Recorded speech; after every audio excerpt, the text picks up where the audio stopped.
Hey, good morning. Welcome to Tea and Talks. Good morning. It's good afternoon. Okay, good afternoon. I did wake up early this morning, but you wouldn't be able to tell. Yep, after working out vigorously. Yes. Okay. Yeah, I found that if you work out really hard at night, the next morning you're dead tired. I don't know if you're dead tired. I am actually sore. That too. So, Shirona's been putting me through this rigorous exercise program, which is, so what I want to do is I want to train for martial arts. And so Shirona has been guiding me intuitively. So he's been doing a really great job at that. I'm not sure if I worked with a regular exercise coach, if I could have gotten anywhere near the same results. I'm actually not even sure if it would have worked for me. I'm a gentle soul. So I need very particular guidance.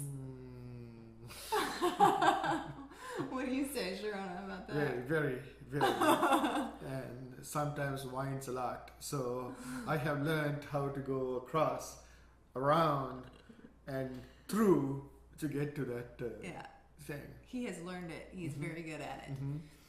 So I was reading how, recently I've been reading how in order to get yourself into this state of surrender, there's several things that you can do. One of the things that you can do is to exercise to exhaustion. And basically your mind just kind of turns off at that point. And I was noticing that before I actually read it, which was really interesting for me.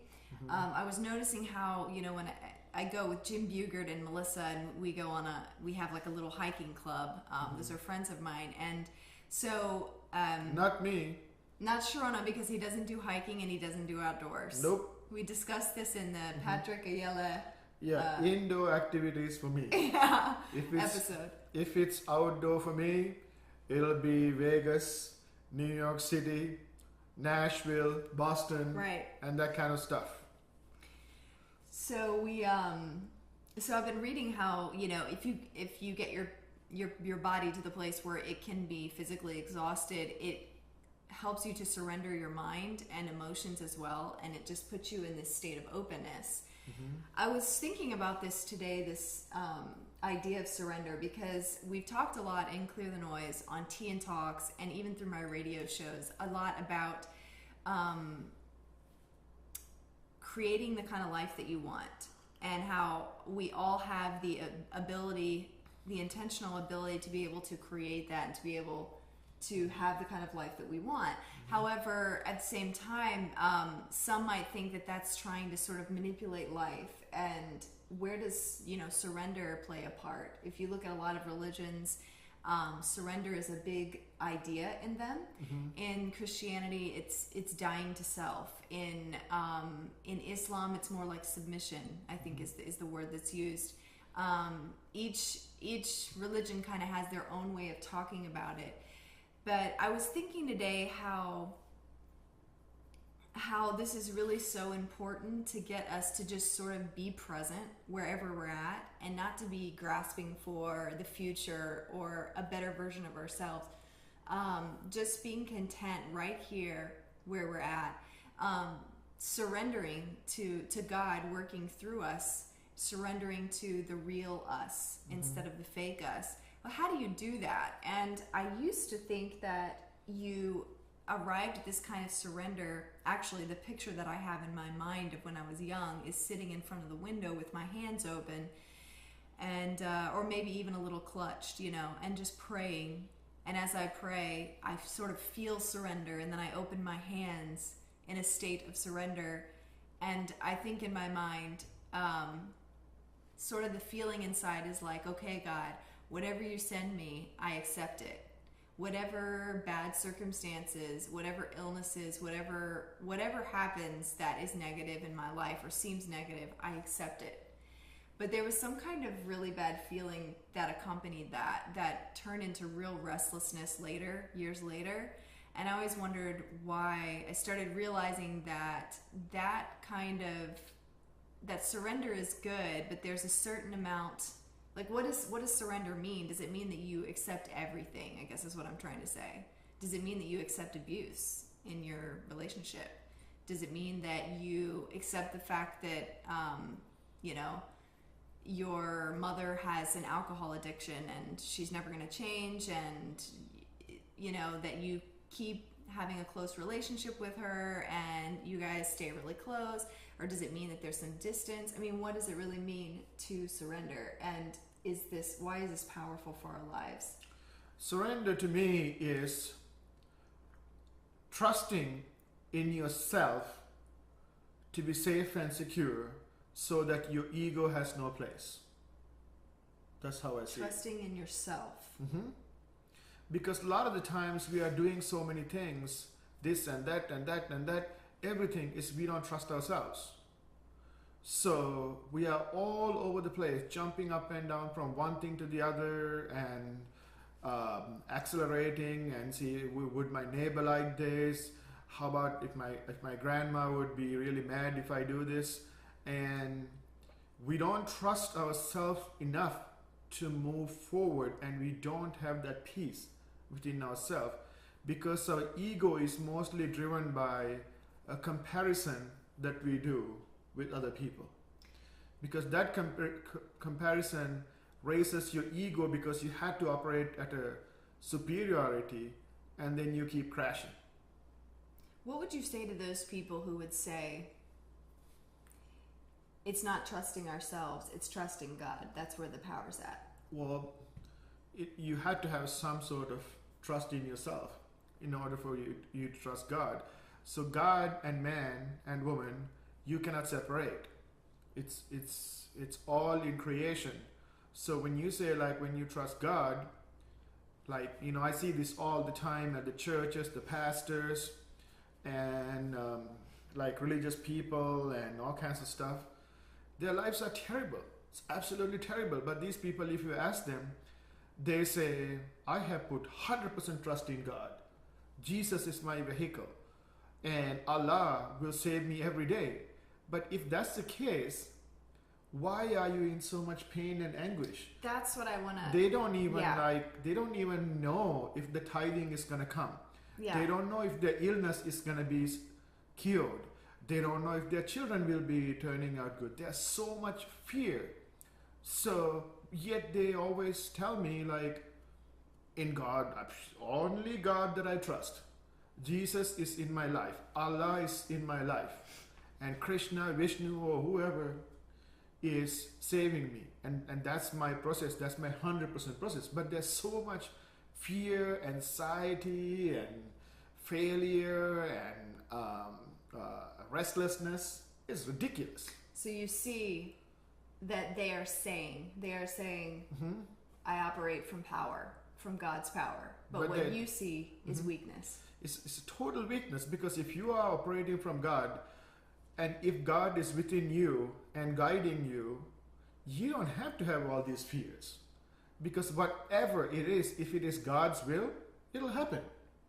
Why would you care, right? Even if you die, it's God's will.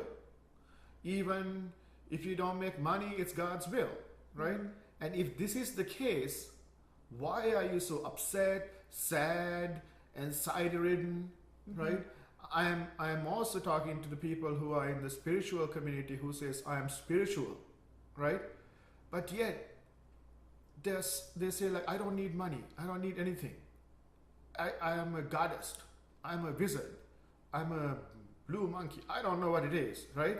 But there's so much fear. Yeah. There's so much sadness, pain, and anxiety.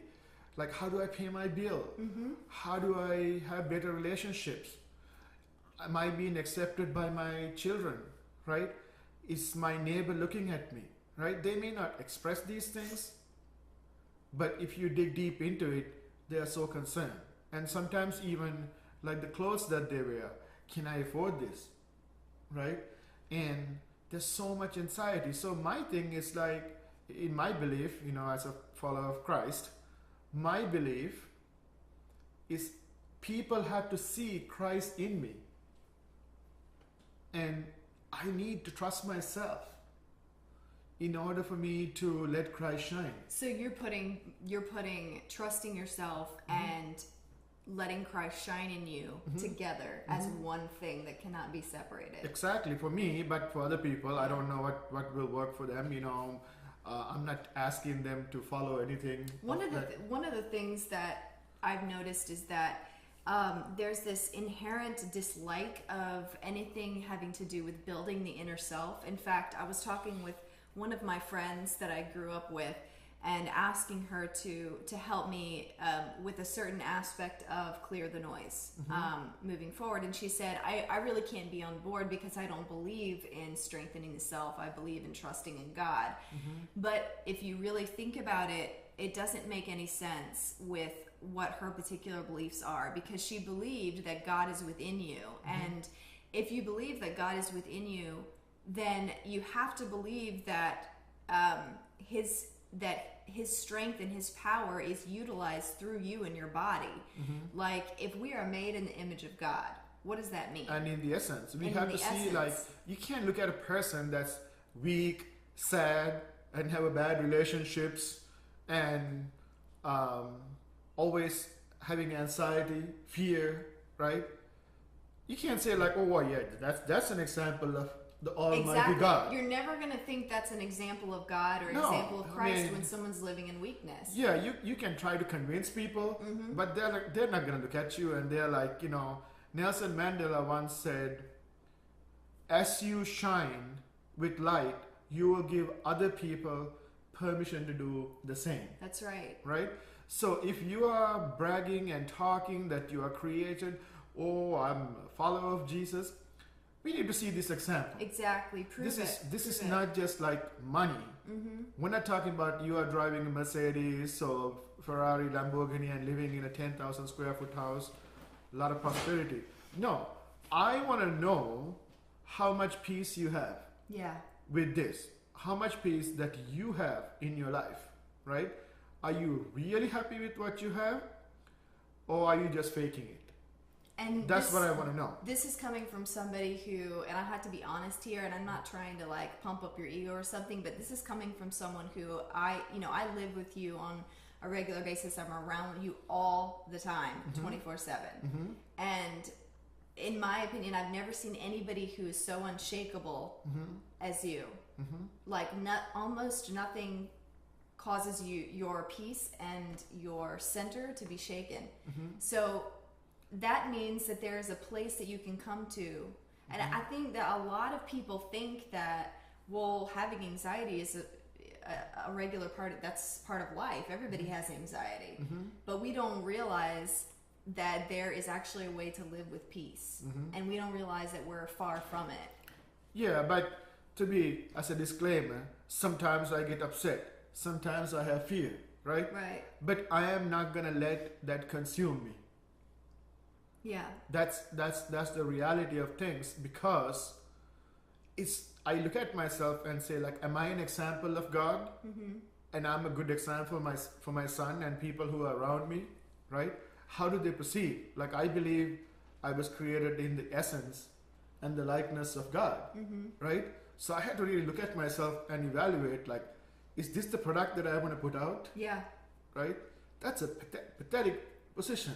So even if I have $12 in the bank, I like to think that I have other blessings. Right. Right? But the challenge is, like, sometimes people say, like, well, I have $12 in the bank, I'm happy, but are they truly happy, and do they have peace? And I think a lot of times when they have $12 in the bank, they think, well, this is what God has for me at this season of my life. So if I have to struggle, I have to struggle.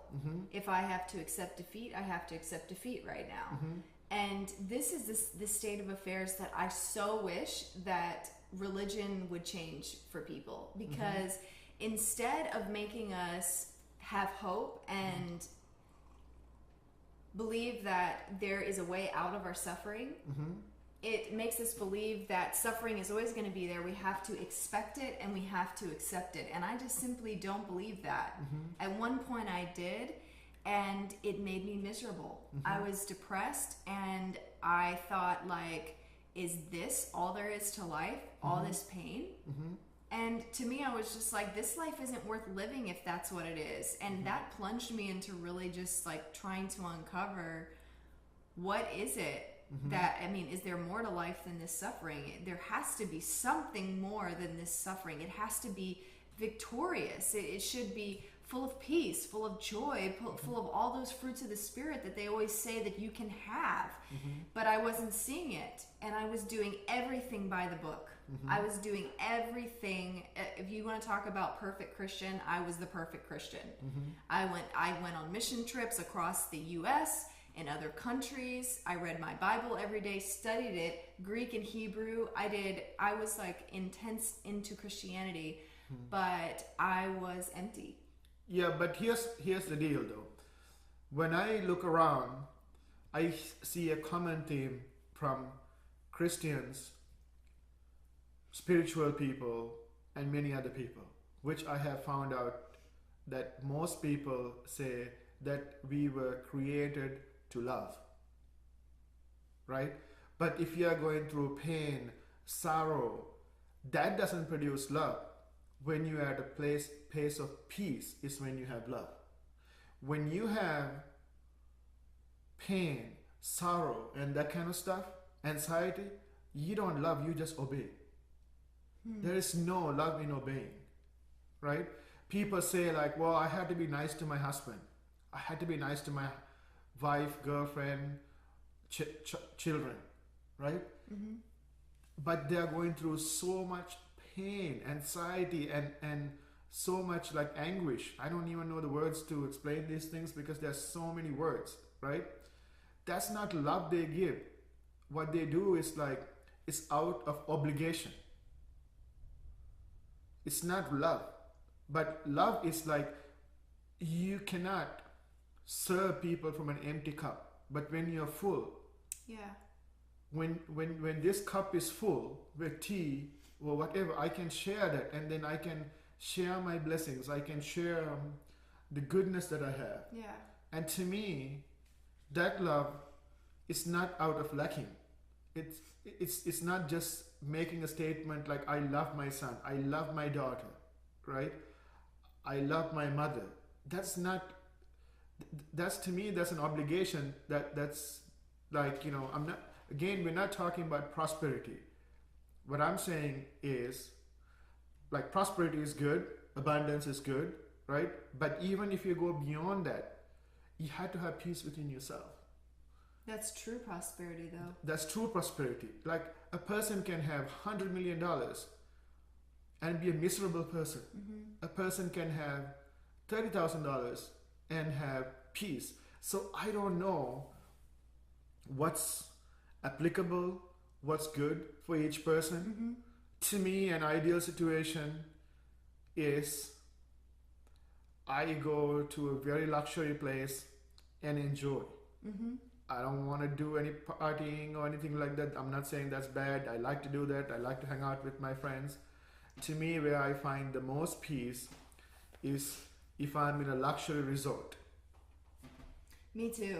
I don't even have to have or nature. I don't even have to have the sea, water, anything. I just want to, some people might say it's plastic, who cares, like you're living in this like illusion. Doesn't matter. That's where I find my peace. I see there's like nice things, and then I have an option of going and eating something that I like, right? I'm not making an endorsement or commercial to anybody, but that's my ideal thing, right? To me, my ideal situation is absolutely doing nothing, right, and enjoying that peace, right? But if I'm staying in a crappy hotel or crappy place, I had to think about, are there any cockroaches in here? Are there like, some of you guys, you guys it might not be important to you, but for me, I need that peace. Is my roof is gonna leak? Is my neighbors gonna be loud, right? Am I gonna be able to find a nice place to eat, right? Or am I gonna be satisfied with the food, right, and the people around me? So I don't want to worry about any of that stuff. I just want to do nothing. I don't want to look for anything. I don't want to like yeah, call you the just front want desk. to take it easy. Yeah. I think like for a lot of people, it's kind of like they, or I should say we, because at some point I thought this too, that we think, you know, we're dealt a certain hand in life. And that is the hand that we're going to have to expect. So it may include always staying at budget hotels with cockroaches. You know what I'm saying? And that's something that we have to learn to accept. But the thing is like the people who say, well, I have to accept that, I notice like if you look really closely, you notice that, okay, they might not be complaining at all about the cockroaches, but they'll be frustrated that they didn't get their breakfast on time, or they'll be frustrated that, whatever it is. It took a long time to check into It took a long time to check into the hotel. Or they might have gotten hit from the back, just a little bumper hit from another car, and then they'll be like, oh, everything bad always happens to me.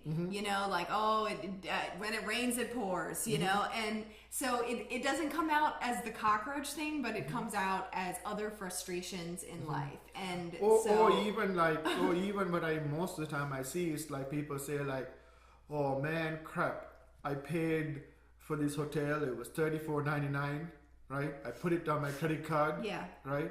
Now I had to go back and work. The work is waiting for me, right? This is not happiness. Now, I know there are a lot of nature lovers that are watching this, right?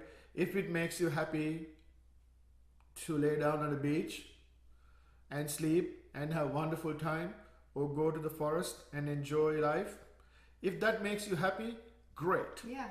I am not saying that it's bad, right? If you find your peace in that forest, in that beach, right? Or even your backyard, and if you are truly happy and not asking the question, what if I do this, right? What other options available for me?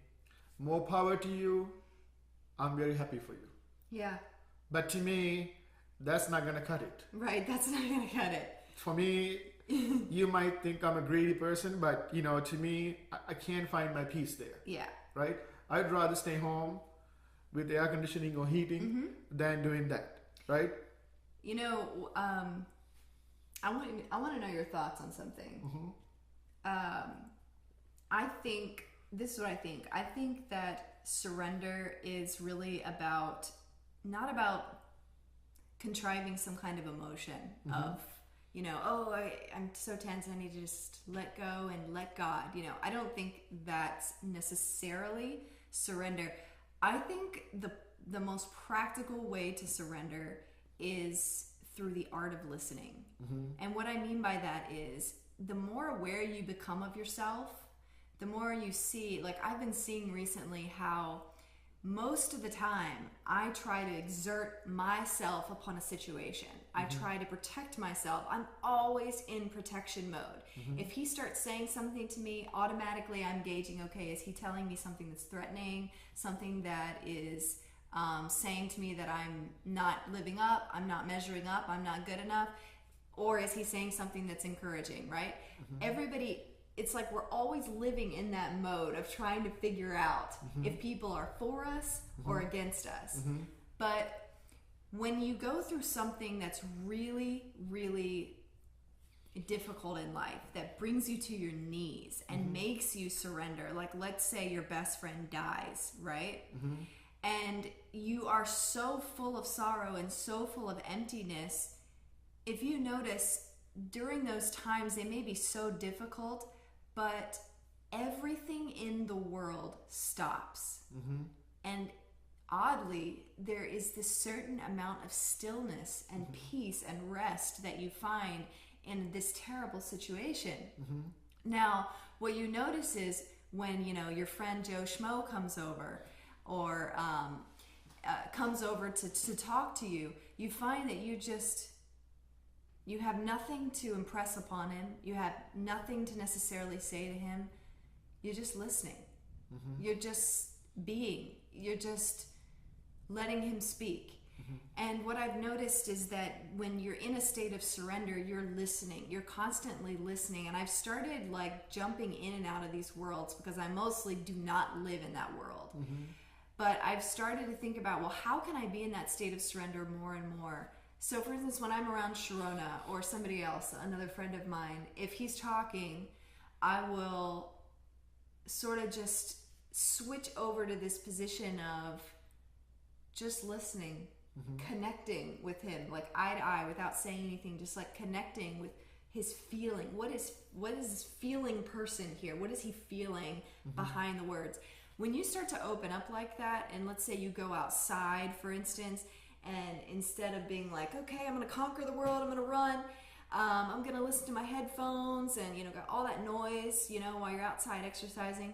If you just walk and just listen to the silence, that's surrendering. That's surrender. It's the art of listening. To me, it's the art of listening. Now, see, I can give you a good example. When my father died, he was a very, very complex business person. So he had loans, he had like tax, and he had like multiple businesses. So I asked my mother, how did you take over? It was very difficult, right? And she said at first she thought it was the end of her life because she lost her husband and it was not a good situation. And she was like, how am I going to figure out all those things? Because my dad doesn't have any notes. We didn't have computers at that time. And I mean, even now, they never used the computers. So it was like impossible for my mom to even look at it because it was so complex. And it was like so hard, right? Because my dad does things. He'll smoke a cigarette and read the newspaper and cut a deal. Who is going to know that stuff? And who owes us money? How are we going to figure this thing out? So my mother said, like, at one point she came to this conclusion: no matter how much she worries, it's not going to solve the thing. And she came to a moment of silence and said, nothing that I do, I'll be able to do this perfectly. But if I start with nothing, I will encounter this. So she came to peace within herself. I believe like, you know, a day or two before the funeral happened, she became very strong and came to a situation to know, day before she had to bury my father or cremation, a day or two, I am going to be in silence. The answers are going to come if I'm relaxed, right? So she said, right now, what's at stake is to have a funeral. Because in Sri Lanka, it's really hard to have a funeral. It's not like here. You had to invite the right people. You had to play politics, you know, with this family and that family, who's going to be happy. And there's food available, who's providing the food. And the transportation is not the easiest thing. So there's so much. She's like, no. Money, finances, all those things will work fine. But at this time, I'm going to have the funeral. So she did. And so she really just kind of stepped into the present moment. Present moment. And then she believed that as an intelligent person, these answers will come, right? And so many people were willing to give her advice. But she said, like, no, let me focus on myself, on how do I go from there. And then, to tell you the least, at some point she came to the total surrender. The answers will come. And then she ran the business for a very long time. Do you notice that it involved letting go of some very strict expectations she had? Like, yes. It sounded like she had an expectation that she needed to live up to her husband's standard, and she needed to have a sort of perfection about her work. But when she let go of that, and said, nothing I do is going to be perfect. Exactly. And that's okay. Yes, and she was willing to accept nothing that she does will be perfect. It will never receive the way that she wants it to be received. Yeah. And she said, I am okay with that. I think to a certain extent, we can change the things around us. Mm-hmm. Like, for instance, if the coffee barista or the cashier at Starbucks is obviously grumpy. Mm-hmm. If I go up to that cashier at Starbucks and I say, hey, how are you today? Mm-hmm. And I smile Mm-hmm. and I act kindly and politely. I might even say something like, your skin is looking awesome. Mm-hmm. What do you do? Mm-hmm. I can transform what I receive back from that person just by what I put out. Mm-hmm. So that cashier starts loosening up, treating me a little bit lighter, and she starts having a better interaction with the rest of the people behind me. Mm-hmm. So to some extent, I think we can shape our world. Mm-hmm. But to some extent, there's always going to be troubles in the world around us, Mm-hmm. like a hurricane. Mm-hmm. But the idea is that inside of the hurricane, there are no winds blowing. Mm-hmm. Inside of the hurricane, there are stillness. And what that means is that on some level, you're really not experiencing suffering. Mm-hmm. On some level, you are just full of joy and peace, even in the midst of these things that are flying around you, Mm-hmm. even in the midst of you having lustful desires. Mm-hmm. The idea is that you separate from it and let it blow around you. Mm-hmm. Just see it there for what it is. Mm-hmm. Don't attach yourself to it. Mm-hmm. Don't identify yourself with it like, oh, I'm a terrible lustful person. Well, no, you're not. It's a part of the false you. It's not the real you. It's not the divine you, Mm-hmm. the God in you. It's another false you. So just let it be there, But I want to distinguish something very clearly. A lot of times people think trust in yourself and be you means some fake self that you create. I see this on the spiritual community all the time, right? Yeah. I cannot emphasize this enough. Mm-hmm. People say like, I am strong, I'm a god, I'm a goddess, I am this and that, right? In reality, it's not, right? In reality, I'm not judging, but I had to say what it is. Maybe I'm judging. It's a miserable, pathetic person. You cannot tell me this cup is gold. It's made in ceramic. You have to be where you are, right? Don't make up stuff. I see all the time like, I am this title, that title, bishop, or like I'm a yogi, or I'm a Brahma leader, or I'm the star manifester, right? That is feeding the ego and false self. There's no substance to it at all, right? Well, we do that because we're insecure about what really is You're inside. very insecure. Now, if I take a person like that, I'll give you an example. Sometimes I see these people all the time like, I am, woo, like something like this title, right? I take that person, and I don't have any of these titles, and I tell that person, go speak to that person in the salon, right? They're shaking. I'm like, with all their titles and all that stuff. Because you work with people in business, so Yeah. you do this kind of stuff all the time. You're Yes. like, go in there, talk to I them, do mean, this, do that. Yeah. I don't have anything to lose, right? If you ask me to go and talk to all the managers of Walmart, I will talk to them. I mean, it's not a big deal, right?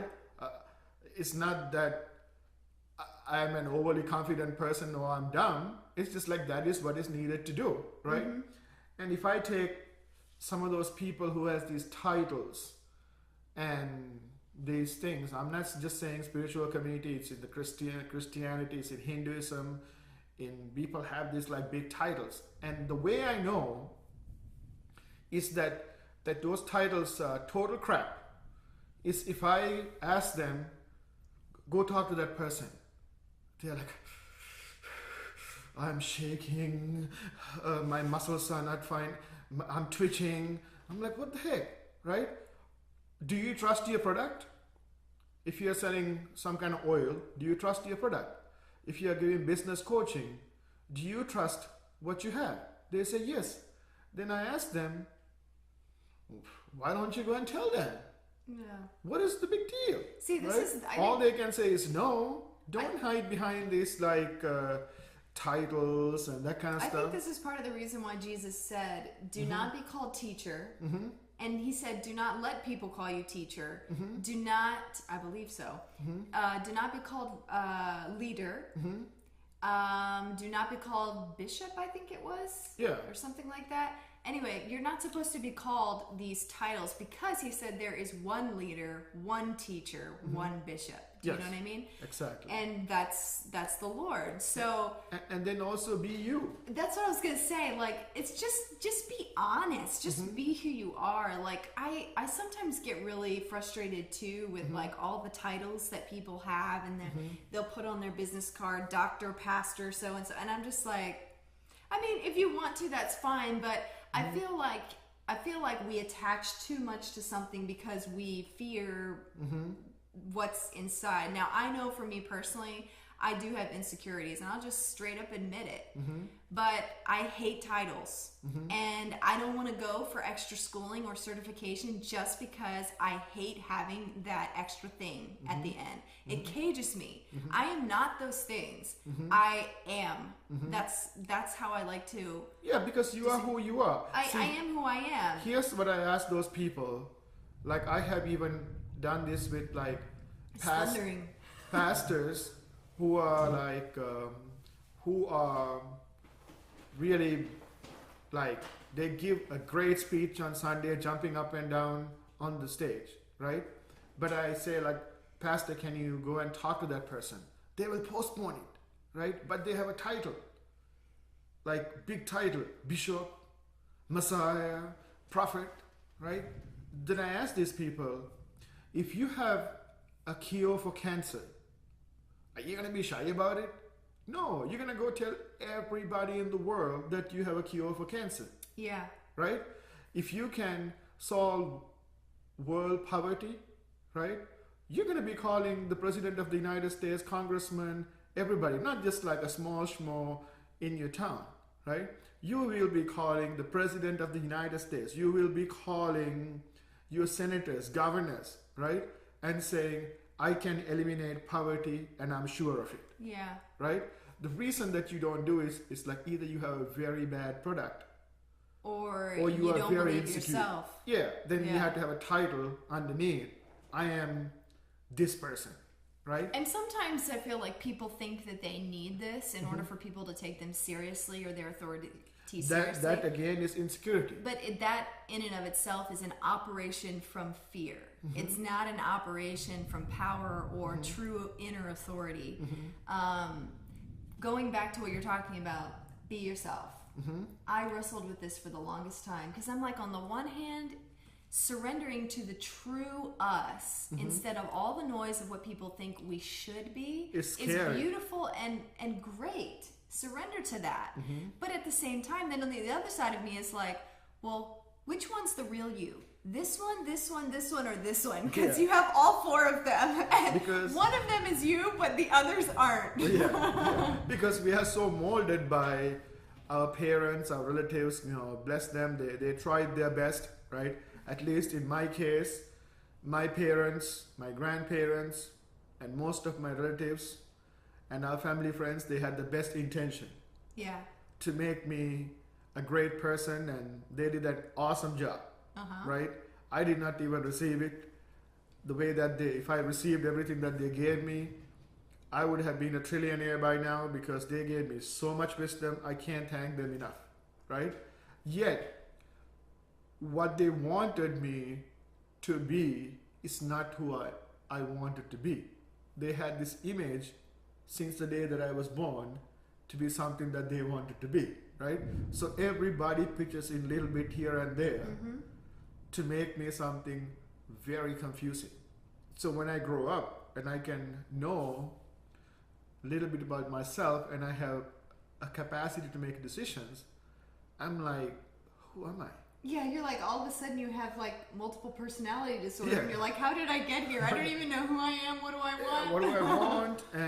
And that's another reason why, like, when people, like, I know there's a lot of pressure in our society to be like, if you're 300 pounds, accept yourself just the way you are. You're beautiful just the way you are. Here's what I think about that. Any kind of illness or any kind of block that's blocking you from what you want is not really beautiful. If you can't, like you've said before, if you can't bend down to pick up your socks or to tie your shoes, that's not beautiful. That's frustrating, and it sucks, really. So I think when we say, you know, accept yourself, accept, you know, this is you, the overweight you or whatever. I don't think it's accepting that, because that thing, your weight, is not what defines you.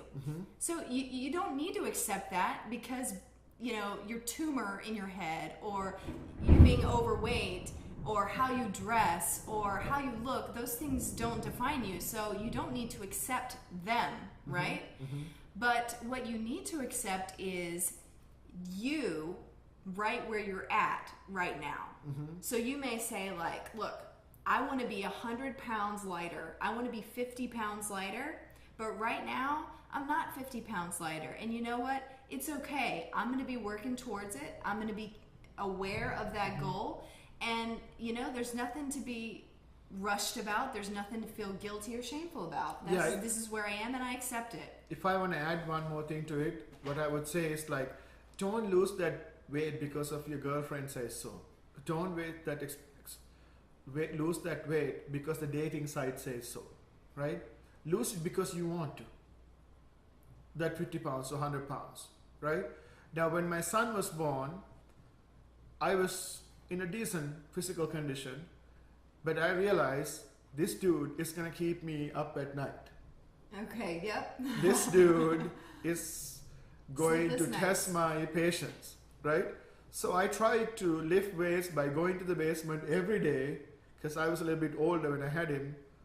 I was in my 40s, so I'm like, I had to be in peak condition. Yeah. This is not an expectation. This is a standard that I was setting up for myself, right? I could have easily said, I'm not going to hold him. I'm not going to lift him, right? This is what my capacity is. I'm like, no, I want to be doing these things, right? Yeah. If I had to go 2 days without sleeping, I want to train myself because I want to be there for my son.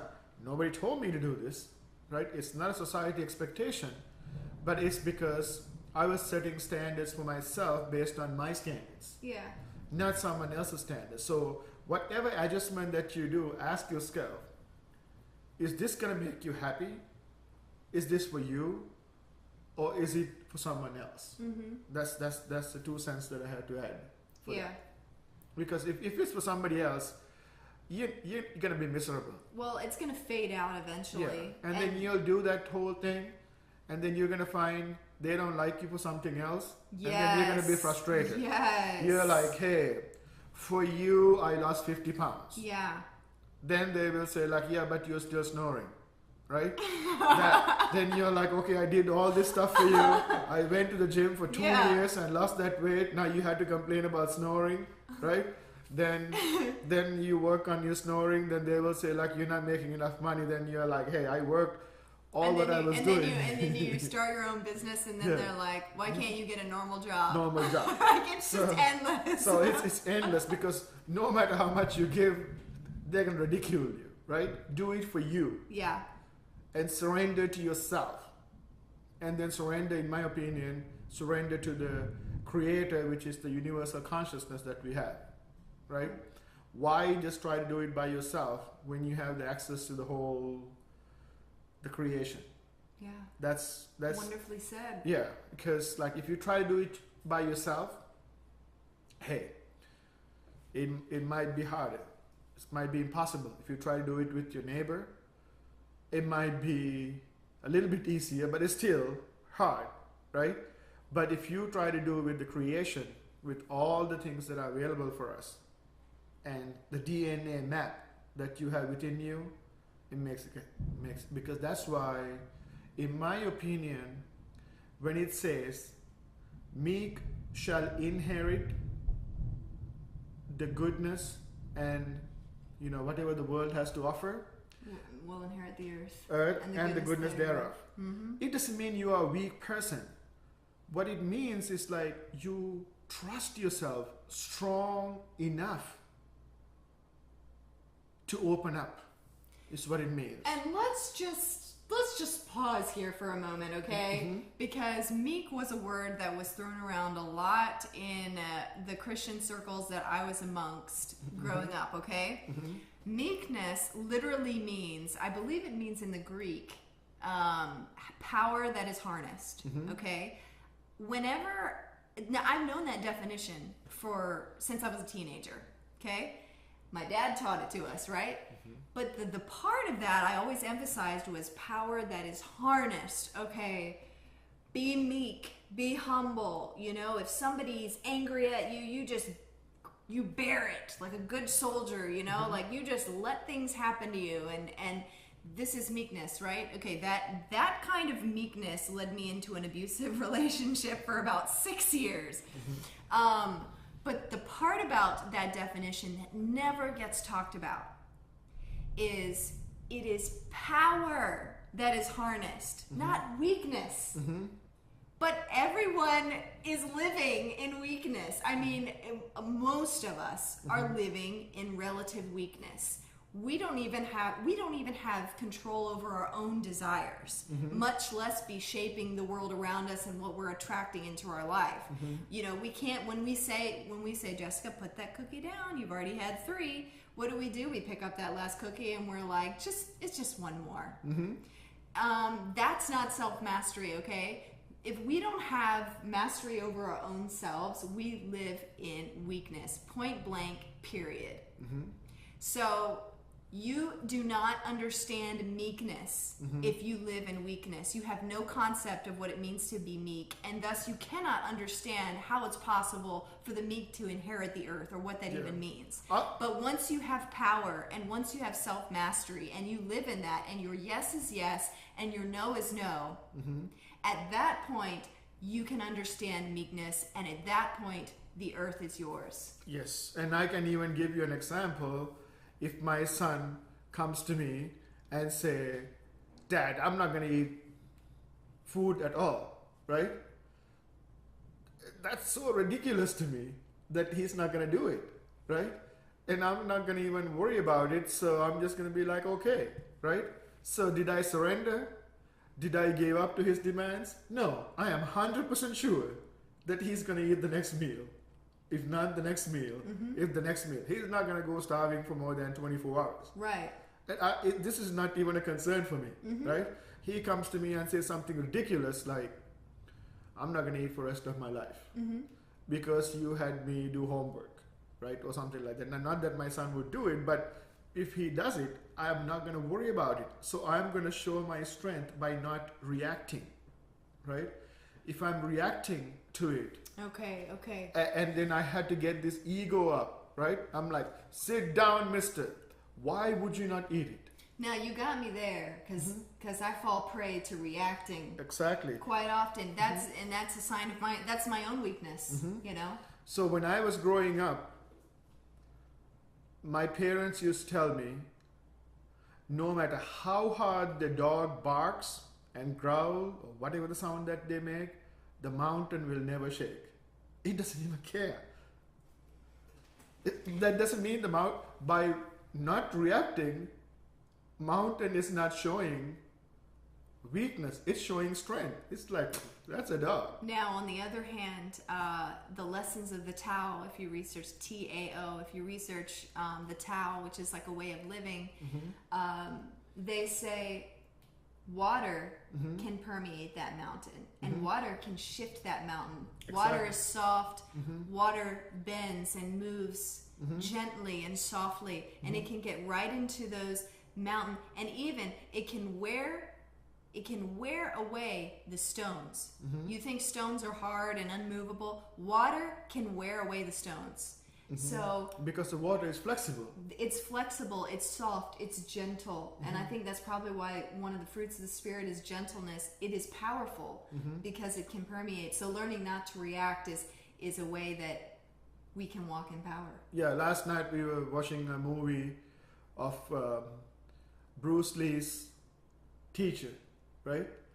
But Bruce Lee's teacher. Yes, Ip Man. Ip Man. Yeah. So what I learned from Bruce Lee, he said, like, be like water, my friend. He said, be flexible and flow through the cracks and be easy, because to me that's meekness, because you're not reacting to it. You're not going crazy, right? If my, like, you know, it's not false strength. Like, you know, this week the world was supposed to end because of some EMP, some electromagnetic something, right?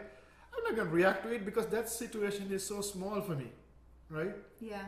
And I show my strength.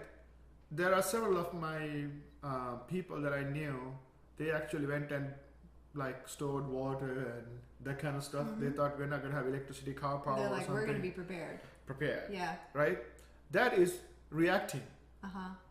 So what I'm saying is, like, that reacting actually shows your weakness. See, the word meek is not weak. No. It's not reactionary. If it is, it would have said that word. It doesn't even say surrender. It means meek. It's a much broader word. Yeah.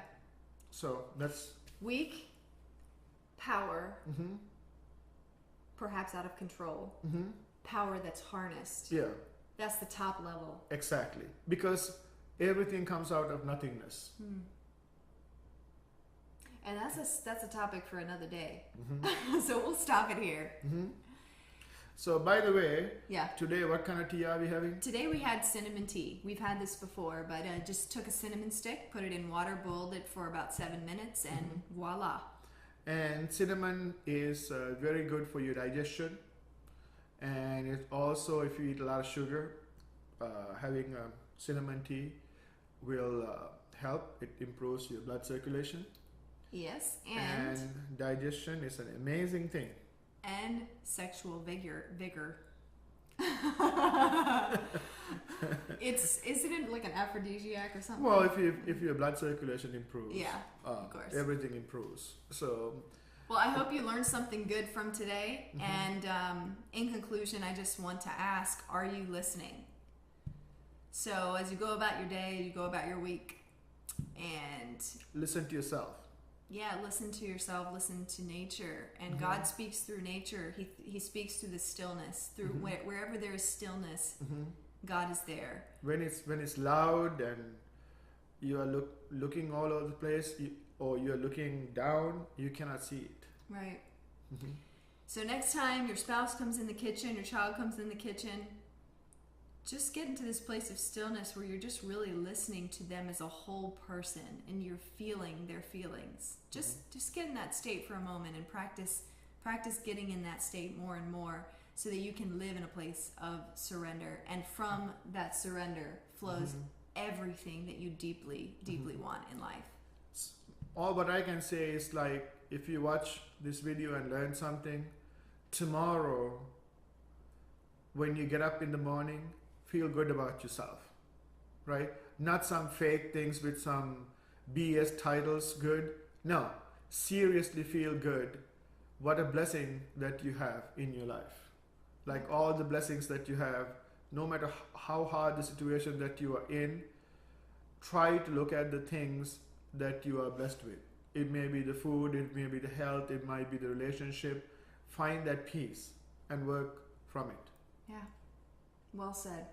Thanks, Shirona. You guys have a great week. Cheers as you clear the noise.